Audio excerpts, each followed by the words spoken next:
First, visit github.com/focus to access the instructions.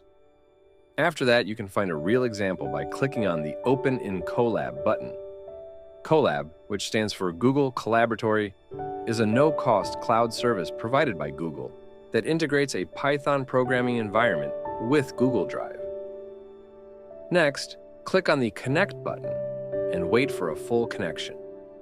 Then, click on the Run icon and wait for the application to start successfully.